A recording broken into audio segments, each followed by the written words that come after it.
Բարև ձեզ Անդրանիկ, շնորհակալ եմ որ համաձայնեցիք այս քանի թեմաների հետ կապված լսենք ձեր գնահատականը, առաջին կունեցած ձեզ խոսելու, արդեն գիտեք, որ Հայաստանի իշխանությունները հայտարարում են, որ պատրաստ են ստորագրել խաղաղության պայմանագիրը, բոլոր կետերը համաձայնեցված են, երկու օրվա ընթացքում նույն բովանդակ տեքստերով Նիկոլ Փաշինյանը գրառումներ էր անում, եւ երեք հանրային հեռուստաընկերությանը տված հարցազրույցում Նիկոլ Փաշինյանն ասում է, հանձնարարել եմ հնարավոր է արդյոք միակողմանի ստորագրել այդ պայմանագիրը առանց Ադրբեջանի մասնակցության, այս տապողականությունը ձեր գնահատմամբ ինչով է պայմանավորված, նաեւ կուզեմ իր այս հայտարարությանն անդրադառնալ, այդ ինչ ենք զիջել, հիմա ավելի անկախ ու ինքնիշխան ենք, հետո արդեն մի քանի մեջբերումներ կանեմ իրենից, խնդրեմ մեկնաբանեք, համեցեք։ Նախ ինչ վերաբերվում է այդ հարցին, որ ինքը տալիս է, թե իբրև պատմության մեջ երբևից այդպիսի դեպքեր եղել են, որ կողմերից մենակ մի կողմը ստորագրի փաստաթուղթ, ես ճիշտ ասած չգիտեմ ինչ է Նիկոլ Փաշինյանը իրեն միամիտի տեղ դնում, ինչ է ինքը մոռացել է, թե Գրանադայում ոնց էր ինքը միայնակ ստորագրում փաստաթուղթը եւ Ադրբեջանի նախագահ Իլհամ Ալիևը անգամ չէր ցանկացել գալ Գրանադա, Իսպանիա եւ քննարկել այդ փաստաթուղթը։ Այսինքն Նիկոլ Փաշինյանը այդպիսի փորձ ունի, երբ որ 2023 թվականին Էթնիկ զտումներ տեղի ունեցան Արցախում, երբ Արցախը ամբողջությամբ օկուպացվեց Ադրբեջանի կողմից եւ մեր հայրենակիցները ստիպված եղան լքել մեր հայրենիքի մի մասը, եւ Նիկոլ Փաշինյանը շատ հանգիստ գնաց Գրանադայում այդ փաստաթուղթը միայնակ ստորագրեց։ Չնայած ի սկզբանե երկու կողմերը պետք է ստորագրեն, բայց ադրբեջանական կողմը արդեն ստացել էր այնինչ իրենց համար այդ էտապում շատ կարեւոր դեր էր խաղում, դա այն էր, որ իրենք այդ օպերացիան անցկացնեն եւ ամբողջությամբ օկուպացնեն Արցախը, էթնիկ զտումներ իրականացնեն եւ իրենք դրան հասան Երբ որ Նիկոլ Փաշինյանը 2022 թվականին հոկտեմբերին Պրահայում միակողմանի գնաց զիջումների եւ ճանաչեց Արցախը որպես Ադրբեջանի անբաժանելի մաս։ Եվ դրանից հետո արդեն Ադրբեջանի համար որևէ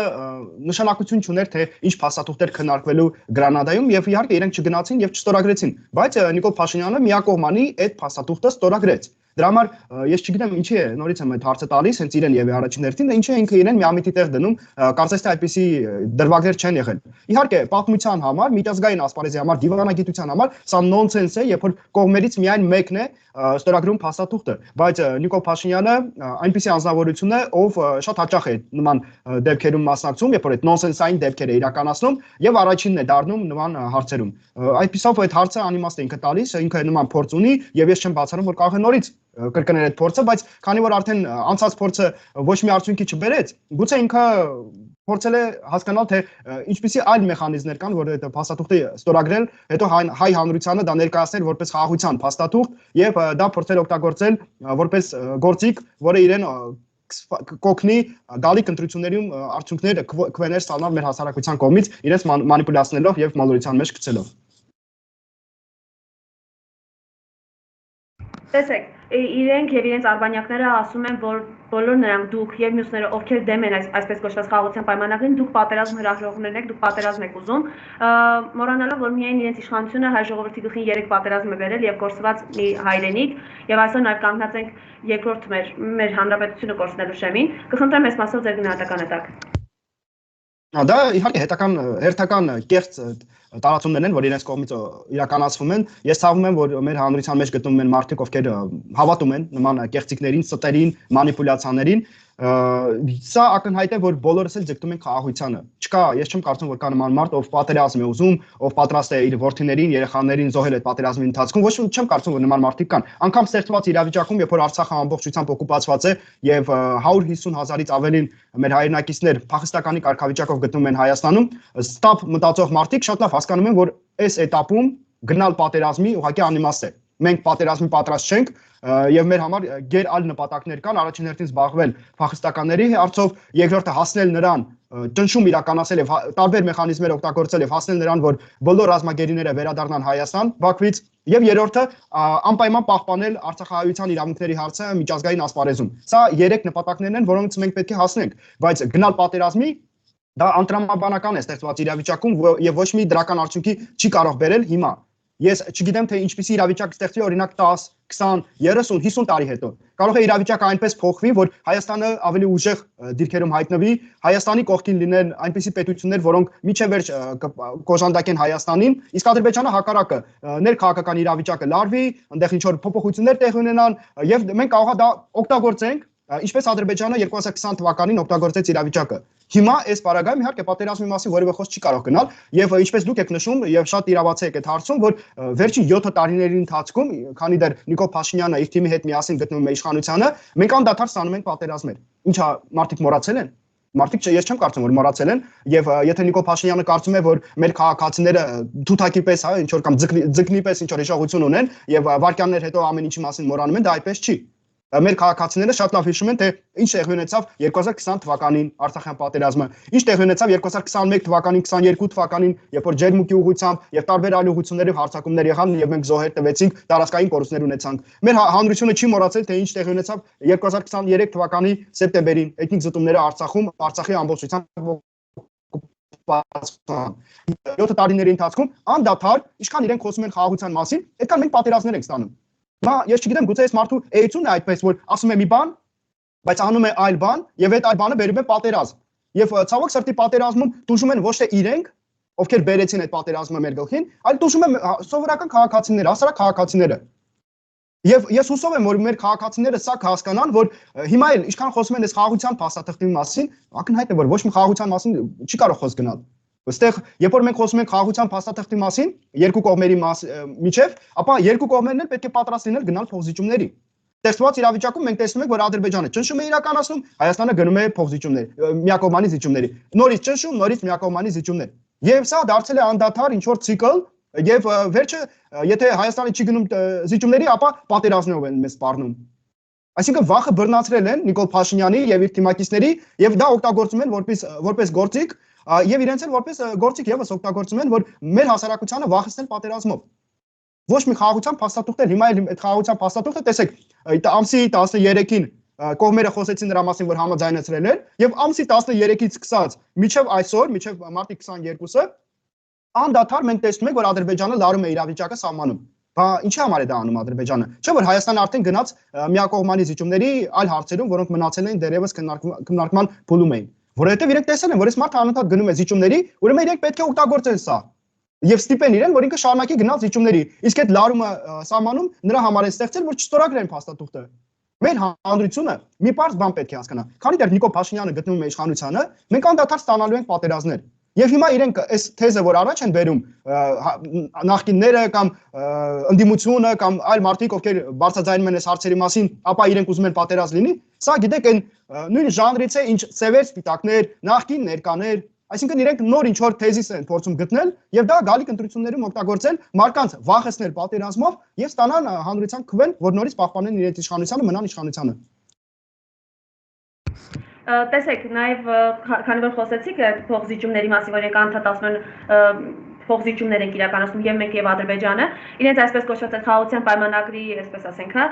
կետերից մեկով հրաժարվում են իրենք միջազգային հայցերից եւ իբր թե նույնն անել է Ադրբեջանը, բայց մենք տեսանք, որ Հաջիևը հայտարարեց ավելին, քիչ իրենք չեն հրաժարվում իրենց հայցերից, նոր հայցեր են ավելացնելու Հայաստանի դեմ, մինչեւ անգամ գումարային պահանջներ, խնդրեմ այս մասով ձեր գնահատականը տաք։ Նախ միանգամից ասեմ, թե ակնհայտ է որ Հայաստանը գնում է միակողմանի զիջումների այս հարցում, որովհետև միջ այդ մենք տեսանք, որ Եղիշե Կիրակոսյանը հրաժարական տվեց, եւ սա հավելյալ փաստարկ է, որ ինքը համաձայն չէր եւ շատ ճիշտ է, որ համաձայն չէր, որ Հայաստանը հրաժարվի այդ միջազգային հայցերից դատարաններում, որովհետև այնտեղ մենք պաշտպանում ենք տարբեր հարցերում առաջին հերթին արցախայցյան իրավունքների հարցերում ենք բողոքները ներկայացրել եւ ես ավելի քան վստահ եմ որ դրական արդյունքի մենք կարող ենք հասնել եւ միջազգային դատարանները, միջազգային ինստիտուտները ինչ որ չափով ճնշում կիրականացնեն Ադրբեջանի վրա ես վստահ չեմ որ սա կբերեր կհանգեցներ նրան որ մեր հայրենակիցները հնարավորություն կստանային վերադառնալ Արցախ բայց սա հետագայում մենք կարող ենք ճիշտ ուղղությամբ օգտագործել բոլոր այդ որոշումները դրական, որոնք կկայացվեն մեր հայցերի վերաբերյալ։ Ադրբեջանական հայցերը այս պարագայում նույն բանի վրա դնել անհնար է, էլի տարբերությունը շատ մեծ է։ Այդ ոչ թե մենք ենք իրականացել էթնիկ զտումներ Արցախում եւ ադրբեջանցիներին ստիպել ենք, որ իրենք լքեն Արցախը, այլ հակառակն է տեղի ունեցել։ Այսինքն Ադրբեջանը այս պարագայում ագրեսոր է, Ադրբեջանը էթնիկ զտումներ է իրականացել եւ Ադրբեջանը օկուպացրել է Արցախը։ Եվ այս պարագայում իհարկե Ադրբեջանը հետաքրքրված է, որ Հայաստանը հրաժարվի այդ հայցերից։ Որովհետև այն հայցերը, որոնք Հայաստանը ներկայացրել է, բազմաթիվ խնդիրներ կարող են հետագայում ստեղծել Ադրբեջանի համար։ Դրա համար նորից եմ ասում, այս պարագայում այո Հայաստանը գնացել է միակողմանի զիջումների։ Եվ ես ցավում եմ դրա համար, որ մեր հայրենակիցները չեն բարձրաձայնում այս խնդիրը։ Հուսով եմ, որ գալիք, եթե չեմ սխալվում, ամսի 29-ին հանրահավաք է լինելու, որը հիմնականում արցախայությունն է կազմակերպիչ, որպես հանդես գալու, բայց կոչ եմ անում օգտվելով առիթից, որ բոլոր մեր հայրենակիցները մասնակցեն։ եւ բարձրացնել է հարցը նաեւ թե ինչու է Հայաստանի իշխանությունները գնում միակողմանի զիջումների եւ այդ թվում հրաժարվել են միջազգային դատարաններում մեր հայցերից։ Սա անթույլատրելի քայլ է, որ իրականացրեց հայկական իշխանությունը եւ կարծում եմ սա հետական դավաճանությունն է մեր պետականության եւ մեր հայրենակիցների նկատմամբ։ Ըստ էության իրենք ամեն ինչ անում են գնալու Մինսկի խմբի հրաժարումից, լուծարումից, խնդրեմ ավելի մանրամասն ներկայացնեք ինչ է նշանակում հրաժարվել Մինսկի խմբից։ Իհարկե նաև պարզ է, որ հենց առաջին, այսպես ասենք, կարևոր դրույթը այն է, որ վերջնականորեն հրաժարվել Արցախի հարցից այդ կերպ։ Խնդրեմ։ Տեսեք, Ադրբեջանի նպատակը վերջին տարիներում, հատկապես 2020 թվականի պատերազմից հետո այն էր, որ ինքը իրավական դաշտում ամրացնի բոլոր այն հաջողությունները, որոնց իրենք հասան պատերազմում։ Տեսեք, իրենք 2022 թվականի հոկտեմբերին Պրահայում հասան նրան, որ Հայաստանի իշխանությունները միակողմանի ճանաչեցին Արցախը որպես Ադրբեջանի մաս։ Դրանից հետո սկսվեց Արցախի բլոկադան, դրանից հետո կրկնակի ճնշումը իրականացրեց Ադրբեջանը Արցախի նկատմամբ եւ վերջի վերջո դա հանգեցրեց նրան, որ 2023 թվականի սեպտեմբերին էթնիկ զտումները տեղի ունեցան եւ արցախայությունը ստիպված եղավ լքել իր հայրենիքը։ Այս հետապում տեսեք հիմա Ադրբեջանի նպատակը այն է, որ իրենք ամբողջությամբ փակեն Արցախայության խնդիրների, Արցախյան հիմնախնդրին կապված բոլոր հարցերը։ Ամբողջությամբ ուզում են փակեն այդ հարցը։ Հիմա իհարկե իրենց նպատակը այն է, որ Մինսկի խումբը այլևս գոյություն չունենա։ Եվ ես ցավում եմ նորից, որ Հայաստանի իշխանությունները արդեն հրապարակավ իրենց պատրաստականությունը հայտնել են Ադրբեջանի հետ միասին դիմել, որ Մինսկի խումբը այլևս չգոյանա, այլևս գոյություն չունենա։ Հիմա սրանից հետո արդեն Հայաստանը պետք է բարձրաձայնեն, արդեն պետք է բողոքի ակցիաներ լինեն, որովհետև այս քայլով Հայաստանը Ադրբեջանի հետ միասին փակում են Արցախայության հիմնախնդիրը։ Բայց դա անթույլատրելի է։ Ինչա մենք ուզում ենք ասել, որ այն ամեն ինչը ինչ տեղի ունեցավ Արցախում դա անիմաստ էր եւ պետք եկեք մոռանանք դրա մասին, այսինքն կրկնենք այն մարդկանց խոսքերը, ովքեր ասում են, որ մեր հայրենակիցները զոհվել են հանուն ոչինչի։ Մենք սա պետք է ընդունենք։ Եվ վաղն կարող է նույնը տեղի ունենա Սյունիքում, հետո այլ մարզերում Հայաստանի Հանրապետության։ Եվ մենք անդադար ասենք ասել ենք, դե եկեք փակենք այդ էջը, սկսենք նոր էջ, իրական Հայաստանի էջը։ Եվ վերջ այդ իրական Հայաստանի ի՞նչն է լինելու, որ մենք ամբողջությամբ մեր հայրենիքն ենք կորցնելու, եւ այլևս հայկական պետականություն չի լինելու։ Վերջնա նպատակը ինչու՞մ է այդ իրական հայրենիքի։ Այս կեղծ թեզը, որ հիմա իրենք տարածում են։ Վերջնական նպատակը հենց դա է լինելու, որ մենք կորցնելու ենք ամբողջությամբ մեր պետականությունը եւ դրսից Կանադայից, Միացյալ Նահանգներից, Ռուսաստանից խոսելու ենք ճակերտների մեջ իրական Հայաստանի մասին, որը դառնալու է մեզ համար ոչ թե իրական, այլևս պատմական է դառնալու։ Ռազմագերիների հարցով վստահ եմ հետևում եք, որ իրենք որևէ անելիք չունեն, անգամ բաց տեքստով հայտարարում են, որ ոչինչ չի քննարկվել ռազմագերիների մասով։ Խնդրեմ, իրենց այս վերաբերմունքը ինչի ցուցիչ է։ Դե մենք շատ ենք խոսել այս թեմայի մասին, եւս նույնը ասեմ, որ իրենց մոտ վախ կա։ Ակնհայտ է, որ այն մարդիկ, ովքեր այսօր ռազմագերիների կարգավիճակում հայտնվել են Բաքվում, իրենք կարող են վերադարձից հետո այնպիսի դրվագների մասին պատմել Արցախյան 20 թվականի պատերազմի եւ 2023 թվականի էթնիկ զտումների մասին, որոնք մեծ սպառնալիք են ներկայացնում այսօրվա իշխանությունների համար։ Դրանից վախենալով իրենք ամեն ինչ անում են, որ այդ մարդիկ չվերադառնան։ Հիմա իրենց ամեն ինչ անելը կամ ընդհանրապես ոչ մի բան չանելը հավասար է նույն ընթացքին, նույն արդյունքի է բերում, որ մեր ռազմագերիները շարունակում են գտնվել Բաքվում։ Միայն մեկ պետություն կարող է խոսել այս թեմայի մասին ակտիվորեն, դա Հայաստանի Հանրապետությունն է, որովհետև այն մարդիկ, ովքեր գտնվում են ռազմագերիների կարգավիճակում Բաքվում, իրենք Հայաստանի Հանրապետության քաղաքացիներ են։ Ես չգիտեմ, գուցե մեր հայրենակիցները ոչ բոլորը սրան տեղյակ են, բայց բոլոր այդ մարդիկ Հայաստանի Հանրապետության քաղաքացիներ են։ Դրա համար երբ որ գտնվում են մարդիկ, ովքեր գուցե եւ ազնիվ, ես չգիտեմ, ազնիվ դրդումներից են ելնում, անցկացնում են բողոքի ակցիաներ Շվեյցարիայի դեսպանատան մոտ, Ռուսաստանի, Ֆրանսիայի, Միացյալ Նահանգների կամ յուրաքանչյուր այլ պետության, դա անիմաստ քայլ է, որովհետև այդ պետությունները ոչինչ չեն կարող անել։ Երբ որ քո պետությունը, ում քաղաքացիներ են հանդիսանում այդ մարդիկ, ոչինչ չի անում։ Ավելին, տեսեք, ես որպես հասարակ քաղաքացի, հա, փորձագետ, ինձ նման տասնյակ այլ մարդիկ կան, հարյուրավոր, ովքեր Սփյուռքում կամ Հայաստանում բարձրաձայնում են այս թեմայի մասին, դուք եւս բարձրաձայնում եք որպես լրագրողներ այս թեմայի մասին։ Մենք մեր լուման փորձում ենք ներդրել այս գործընթացի մեջ եւ հնարավորինս արագ հասնել նրան, որ ինչ որ ճնշում իրականացվի Բաքվի վրա, տարբեր ինստիտուտների կողմից միջազգային, որ վերջի վերջո այդ մարդկանց ազատության մեջ հայտնվեն, որ վերադառնան Հայաստան իրենց ընտանիքներին միանան։ Բայց ամբողջ խնդիրը նրանում է, որ մեր մեջքին պետք է պետություն կանգնած լինի։ Ցավոք սրտի մեր պարագայում ոչ թե մեր մեջքին պետությունը կանգնած է, այլ պետությունը հակառակը վնաս է հասցնում։ Այսինքն ես մասնակցում եմ միջազգային ինչ-որ կոնֆերանսներին, սեմինարներին, բարձրաձայնում եմ այս թեմայի մասին, որ ռազմագերիները գտնվում են Բաքվում, տանջանքի են ենթարկվում եւ այլն, եւ շուտապույտ պետք է ազատության մեջ իրենք հայտնվեն, Ադրբեջանական փորձագետները գիտեք ինչ ում են ցիտում։ Ցիտում են այսօրվա իշխանությունների ներկայացուցիչներին, օրինակ Նիկոլ Փաշինյանին, ասում են, բա ձեր երկրի ղեկավարը որ դեռևս պետք է հասկանալ, թե ինչ հանգամանքներով է Ռուբեն Վարդանյանը հայտնվել Արցախում 2022-23 թվականներին։ Հասկանում եք ինչ են իրենք անում։ Այսինքն իրենք նպաստում են նրան, որ այդ մարդիկ շարունակեն գտնվել ռազմագերիների կարգավիճակում Բաքվում։ Իրենք շահագրգռված չեն, որ այդ մարդիկ վերադառնան Հայաստան։ Տեսեք, ԱԱԾ-պետները բաց տեքստով հայտարարում, որ ոչ մի հաջողություն չունեն գերիների վերադարձի մասով, անհետ կորածների հետ կապված որևէ տեղեկություն չեն տալիս։ Հանդիպում էին վերջին օրերին այս մարդկանց ծնողներին հարազատներին եւ էլի այդպես կծկտուր, ինչպես ասում են, փափուկ բար դնելով այս մարդկանց գլխի տակ։ Խնդրեմ։ Այս բaragայում ԱԱԾ-պետ ինքը շատ ճիշտ է խոսում դրա մասին, որ իրականում ոչ մի արդյունք մենք չունենք, բայց ամբողջ խնդիրը նրանում է, որ ընկերներ, դա ձեր պարտականությունն է, որ մենք արդյունք ունենանք։ Եվ եթե դուք ձեր պարտականությունը չեք իրականում, իսկ սա առաջին հերթին վերաբերվում է Հայաստանի Հանրապետության արկա կառավարությանը, վարչապետ Նիկոլ Փաշինյանին եւ մնացածին իր թիմակիցներին, եթե իրենք այդ պարտականությունները չեն իրականացնում, ուրեմն մեր հայրենակիցները պետք է բողոքի ակցիաներ իրականացնեն կառավարության շենքի մոտ, այլ ոչ թե այլ երկրների դեսպանատանների մոտ։ Եվ տասնյակ հազարավոր քաղաքացիներ, եթե նույն վայրում նույն խնդիրը բարձրացնեն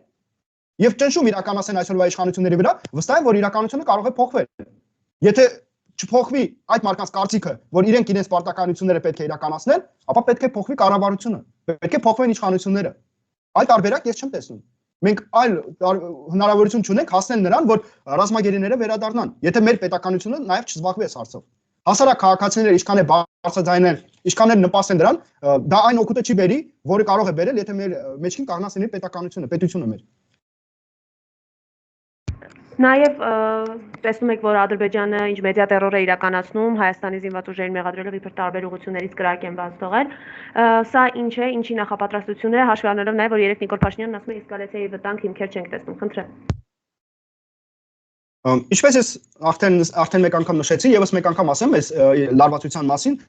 ամբողջ խնդիրը նրանում է, որ Ադրբեջանը հետաքրքրված չի այս փուլում ստորագրել այդպես կոչած խաղաղության փաստաթուղթը։ Պատճառը մեկն է, ավելի ճիշտ երկու պատճառ կա։ Առաջին պատճառը ուղիղ վերաբերվում է Հայաստանին, երկրորդ պատճառը ավելի շատ վերաբերվում է Ադրբեջանին։ Այն ինչ վերաբերվում է Հայաստանին, տեսեք, Ադրբեջանը տեսնում է, որ Հայաստանի այսօրվա իշխանությունները Նիկոլ Փաշինյանի գլխավորությամբ պատրաստ են գնալ անդադար այդ միակողմանի զիջումների։ Հիմա ես չգիտեմ, իրենք իրենց վախն են ասնել, իրենք գումար են ստանում դրա համար։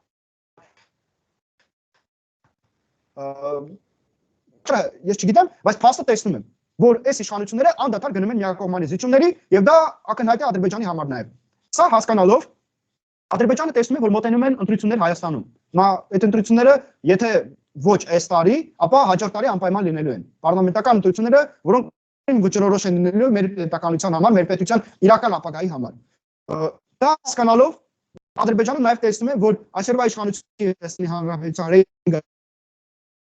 ցածր է եւ հարցերին, ինչպես ներքին այդպես արտաքին, եւ միայն մեկ գործիք է մնացել այսօրվա իշխանությունների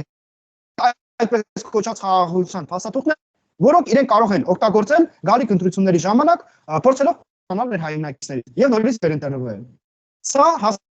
ադրբեջանական կողմը չի պատրաստ ստորագրել այդ փաստաթուղթը, որովհետեւ ինչքան մոտենան ընտրությունները, այդքան ավելի մեծ դիճումների գնալու է Հայաստան տարբեր հարցերում։ Ընդհանուր միջև այդպես կոչված Զանգեզուրի միջանցքի հարցը, որը Ադրբեջանը տեսեք առանցրել էր այս փաստաթղթից։ Հենց դրա համար նաև որ հետագայում օգտագործի։ Հիմա սա հասկանալով Ադրբեջանը դրի ստորագրում եւ փորձում է համար ստորագրի լարվածություն է։ Պարզ է որ իրենք արհեստականորեն լարում են իրավիճակը սահմանում։ Ես չեմ բացառում որ կարող են նաև լոկալ էսկալացիա իրականացնել, որ ուղղակի սարսնել այդ փաստաթղթի կարգավիճակը եւ չստորագրել այդ փաստաթուղթը, ձգձգելով ժամանակը եւ դրթելով Նիկոլ Փաշինյանին գնալ նոր զիջումների միակողմանի։ Երկրորդ պատճառը վերաբերվում է ուղիղ Ադրբեջանին։ Գիտեք, մենք երբևիցե խոսում ենք նրա մասին, որ ադրբեջանցիները, թուրքերը երկու եղբայրական ազգ են, մեկ ազգ, երկու պետություն, այդ գաղափարները եւ այլն, բայց այնուամենայնիվ Ադրբեջանի համար շատ կարեւոր է, որ ինքը բազմավեկտոր քաղաքականություն շարունակի վարել։ Եթե Ադրբեջանի, եթե Թուրքիայի ազդեցությունը Կովկասյան տարածաշրջանում շարունակի ամրապնդվել եւ ուժեղանալ, իսկ դա կարող է տեղի ունենալ, երբ որ Հայաստանն ու Ադրբեջանը կարգավորեն իրենց հարաբերությունները, հետեւաբար Հայաստանն ու Թուրքիան կկարգավորեն հարաբերությունները, կուժեղանա Թուրքիայի դերը մեր տարածաշրջանում եւ կուժեղանա Թուրքիայի ազդեցությունը Ադրբեջանի վրա։ Ինչքան Թուրքիայի ազդեցությունը ուժեղանա, այդքան Ադրբեջանի հնարավորությունը վարել բազմավեկտոր քաղաքականություն կիչնի։ սրանում իհարկե Բաքվում հետաքրքրված չեն։ Ավելին, Ալիևը փորձում է իրեն դրսևորել որպես անկախ քաղաքական գործիչ։ Հիմա եթե Թուրքիայի ազդեցությունը գնալով ավելի ուժեղանա մեր տարածաշրջանում եւ հատկապես Ադրբեջանի վրա, կարող է գալ մի էտապ, որում Էրդողանը կամ գուցե այլ անձը, որը ղեկավարի Թուրքիան, կասի, այս Ալիևի կլանը ինձ ինչի համար է պետք, եթե իրենք փորձում են այսպես ինքնուրույն քաղաքականություն վարել։ Այ ես ավելի լավ կնպաստեմ այլ քաղաքական գործչին Ադրբեջանում, որը կգա իշխանությանը եւ միայն թուրքական այդ ուղին կվարի, թուրքական վեկտորը։ Իհարկե, այս վտանգները հասկանալով Ադրբեջանում շահագրգռված չեն, որ հայ-թուրքական հարաբերությունները կարգավորվեն եւ Թուրքիայի ազդեցությունը ուժեղանա մեր տարածաշրջանում։ Այս երկու պատճառներն են, որոնք ստեղծում են այդ լարվածությունը սահմանում եւ կարող են հանգեցնել նրան, որ լոկալ էսկալացիա նաեւ տեղի ունենա, որպեսզի սառեցվի այդպես կոչված խաղաղության փաստաթղթի ստորագրման գործընթացը։ Նաև ակնարկեց երեկվա իր հարցազրույցում Նիկոլ Փաշինյանը, որ սահմանադրության հանրակրվեն կարող է 26-ի ընտրություններին զուգահեռ իրականացվել։ Խնդրեմ, այս մասով ինչ կասեք։ Վստահ եմ կհիշեք Մարիամ, որ մենք հարցազրույցների ընթացքում բազմիցս անդրադարձել ենք այս հարցին, ես շատ հաճախ նշել եմ, որ հենց դրան են պատրաստվում Հայաստանի իշխանությունները, որ միաժամանակ անցկացնեն համ ընտրությունները, համ էլ հանրակրվեն եւ իրենք այնպես են այդ հանրակրվեն ներկայացնելու, որ իբրև թե Հայաստանը գնում է դեպի Եվրամիություն, արդեն մի քայլ է մնացել, հիմա եթե դուք ձեր քվեն տաք, ապա դա հանգեցնի նրան, որ մենք ընդունենք նոր սահմանադրություն, դա մեզ հնարավորություն կտա ԵՄ անդամ կարողանան ես կարծում եմ մանիպուլյացնել, որովհետև ցավոք եմ նշում, որ մեր հանրության մեջ դեռևս գտնվում են շատ մեծ թվով մարդիկ, ովքեր շատ հեշտ ենթարկվում են այդ մանիպուլյացիային եւ այդ ստերին։ Ես դրա համար շատ եմ ցավում։ Այստեղ նաեւ բաց թողում կա ընդդիմության կողմից, որ քանելական գործիչ եմ աշխատում դուք որպես լրագրող, բայց առաջին հերթին քաղաքական ուժերը պետք է այս ուղղությամբ աշխատեն եւ մարդկանց աչքերը բացեն։ Իհարկե, այդ աշխատանքը վարվում է։ Բոլորս էլ տեսնում ենք, բայց ավելի մեծ ջանքերով սա պետք է իրենք իրականացնեն եւ փոխարենը միմյանց մեղադրելով այս վերջին շրջաններում հատկապես թե ով է Նիկոլ Փաշինյանին բերել իշխանությանը, ով է Նիկոլ Փաշինյանի կողքին կանգնած եւ այլն նման անիմաստ հարցերով զբաղվելու փոխարեն ավելի լավ է այդ ռեսուրսները օգտագործեն ճիշտ ուղղությամբ, միասին օգտագործեն ճիշտ ուղղությամբ։ Մենք հասնենք մեր գլխավոր նպատակին, հրաժարականին այսօրվա իշխանություններին, որոնք սպառնալիք են ներկայացնում մեր պետականությանը։ Այլ դրանից հետո կգան նոր ընտրություններ, թող ինչքան ուզում են միմյանց մեղադրեն ընդդիմադիր ուժերը։ Սա է գլխավոր նպատակը այս պարագայում։ Իսկ այն որ կարող է միաժամանակ անցկացնել հանրակրվեն եւ ընտրությունները, ինչպես նախկինում եմ դրա մասին բազմիցս խոսել, հիմա ասում եմ, որ այո, այդպիսի նպատակներ ունեն եւ Նիկոլ Փաշինյանը հենց երեկվա իր հարցազրույցի ժամանակ արդեն շատ ուղիղ դրա մասին ակնարկեց։ Եվ գիտեք, նաեւ ինքը ասեց, որ կարող է 2027 թվականին անցկացնել հանրակրվեն, այսինքն իրենք հույս ունեն, որ 2026 թվականին կվերեն տրվեն, իսկ 27 թվականին կանցկացնեն այդ հանրակրվեն եւ ստեղ ես ուզում եմ հիշեցնել Ադրբեջանի նախագահի ապարատի աշխատողին անուն ազգանունը հիմա չեմ հիշի, բայց մեր մեր քաղաքացիները կարող են շատ հեշտ Google անել եւ տեսնել թե ով է դա ասել, որ Նիկոլ Փաշինյանը խոստում էր տվել Ալիևին, որ 2027 թվականին Հայաստանում կընդունվի նոր սահմանադրություն։ Հիմա դրանից հետո Նիկոլ Փաշինյանը փաստացի հաստատում է տեղեկատվությունը, որ 2027 թվականին կարող են հանրակրվեն անցկացնել, որպեսզի ընդունվի նոր սահմանադրություն։ Ակնհայտ է, որ այս մարդը ծառայում է Ադրբեջանին։ Հիմա մենք ուզում ենք, որ նման մարդ լինի մեր ղեկին պետության։ Այս հարցին պետք է պատասխանեն մեր քաղաքացիները։ Եվ եթե ամփոփենք մեր զրույցը, երեք սոտքի բնակիչները ասում էին, որ ըստ էության կրակոցներ են եղել, մեղրի հատվածում ասում են որոշակի լարվածություն կա, Հայաստանի իշխանություններին մեղադրում են ասում, որ ստում են իրենք, կխնդրեմ այս մասով ձեր գնահատականը տաք եւ ինչ է սպասվում առաջիկայում, նաեւ հաշվի առնելով, որ ըստ էության աշխարհակահաղական իրողությունները բավականին լարված են, Ռուսաստան-Ուկրաինա ճակատում իրավիճակը, Թրամփ-Պուտին հեռախոսազրույց ներկայացել եւ այս մասով նաեւ Իրանի ֆակտորը։ Այն ինչ տեղի ունենում սահմանում, սա մենք պետք է դիտարկենք հենց այդ Ադրբեջանի կողմից հավելյալ լարվածություն ստեղծելու գործընթացում։ Այսինքն այդ համատեքստում մենք պետք է դիտարկենք այն ինչ տեղի ունենում սահմաններում Հայաստանի Հանրապետության նույն սոտկի ուղղությամբ, մեղրի եւ այլ տարածքների այլ բնակավայրերի ուղղությամբ Ադրբեջանի նպատակը նրանում է, որ ինքը լոկալ ինչ-որ էսկալացիա ստեղծի, որպեսզի հասնի նրան, որ սառեցնի գործընթացը այդպես կոչված խաղաղության պայմանագրի, իսկ թե ինչն է պատճառը, արդեն ավելի մանրամասն դրա մասին խոսել ենք։ Հիմա միջազգային ասպարեզին եթե անդրադառնանք, ապա մենք տեսնում ենք, որ դինամիկան շատ արագ է ամեն ինչը զարգանում, նույն Ուկրաինայի ուղղությամբ շատ հնարավոր է, որ այնտեղ կողմերը հասնեն նրան, որ ինչ որ ժամանակավորապես խաղաղություն հաստատվի, լարվածությունը նաև սեկտոր գազում տեղ ունենում, նորից Իսրայել-Պաղեստին այդ լարվածությունը շարունակվում է, այլ տարածաշրջաններում եւս դա տեղի ունենում, եւ այս ամեն ինչը խոսում է նրա մասին, որ աշխարհակարգը, որը 10 տարիներ շարունակ գործում էր, ինքը այլևս գոյություն չունի։ Այսինքն մենք հայտնվել ենք մի իրավիճակում վերջին տարիներում, երբ որ փաստացի աշխարհակարգ գոյություն չունի։ Մենք մի փուլում որտեղ նոր աշխարհակարգ։ Հիմա նույն Միացյալ Նահանգների այսօրվա իշխանությունների ներկայացուցիչները, կարծեմ Մարկո Ռուբիոն էր դա հենց ինքն էր ասել, որ այլևս միակողմանի այդ աշխարհակարգը ինքը գոյություն չունի եւ մենք պետք է ձգտենք նրան, որ բազմավեկտոր, բազմապոլուսային աշխարհակարգ ձևավորվի։ Հիմա այս этаպում ենք գտնվում եւ իհարկե, երբ որ ձևավորվում է նոր աշխարհակարգ, կարող են այն կոնֆլիկտները, որոնք կան, իրենք հավելյալ լարվածություն ստանան։ Հիմա այս պարագայում Ադրբեջանը եւս փորձում է օգտագործել ստեղծված իրավիճակը միջազգային ասպարեզում, ստեղծված իրավիճակը մեր տարածաշրջանում, որպես հավելյալ ճնշում իրականացնի Հայաստանի իշխանությունների վրա, որ Հայաստանը գնա նոր միակողմանի զիջումների, եթե դա չստացի դիվանագիտական եւ քաղաքական մակարդակում, ապա կարող են իրենք ռազմական մեթոդներ նաեւ կիրառել։ Դրա հնարավորություն այսօր Ադրբեջանը ունի